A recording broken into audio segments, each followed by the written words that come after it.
والبدر يحكي ما سناء فاقه. رسول الله فرمایي شي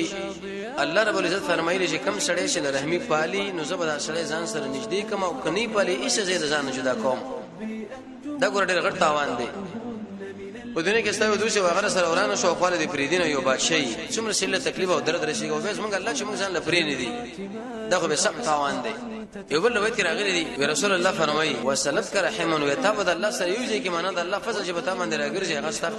خپل ولی. سعید بن زید فرمایي چې رسول الله فرمایلی دی کم سړی چې صله رحمی قطع کوي الله رب عزت په باندې جنت منع کوي. یو سړی او هغه د خپل ولی قطع کړه وې نه پالله کته څومره وچت عملونه ولې نه کوي. رسول الله فرمایي د دې په نتیجه دی چې الله به تاسو جنت ته محروم کوي او جهنم په طرف ور روان. دا څنګه شوه دي خلکو له ډیر معمولی غونې شیخ کاری په معمولی خبره باندې په کلونو خبرې نه کوي دورونه نږدې خبرونه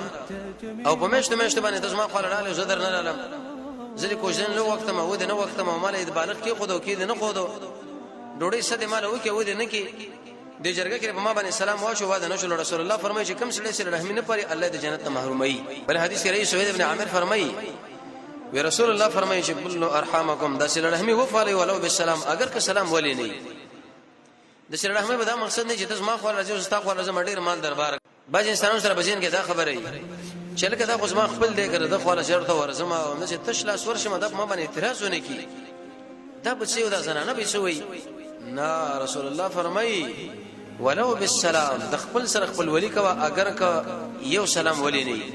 سلام دې چې به واښو بزان د جنت وګټو. یحیی ابن سعید نه نقل دا رسول الله فرمایي کی کول سره رحمی او که ګوندې توبه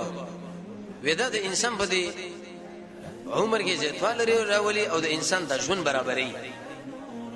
کله چې د نیکی وکړه سله رحمی او ښه اخلاق تر دې پورې بعض روایتو کې دا راغلي دي وکړه چې ابي بکر روایت پیش کولو دا و چې سمعت ما اوریدل کړي د محمد رسول الله نه قال اغه ویلي ما من ذنب احرى نشته هیڅ ګناه شي ډیر لایق چې زمونږ الله دغه صاحب الله دغه خاون له په دنیا کې سزا ورکړي سره دې چې په آخرت کې دې شله به سزا ګوره ذخیره کړی شي په نسبت سره دی لا چې څوک په چا باندې تجاوز کوي برید کوي او د قشان یو سړی د بل چا سره رحمه خطا کوي. څه مطلب رسول الله فرمایي چې په هر ګناه باندې به سزا سله ورکړي دي چې مگر که توبه وي څنګه به جدا ده. سورہ فرقان کې الله فرمایي دا توبه دا ګناه به طرف نه کې اړي مگر شکل دې سله رحمی قطع کړه زمونږ الله خو په آخرت کې سزا درکې بلکې په دې دنیا کې بری معذب. يستغفر في اليم الحوت يستغفر في اليم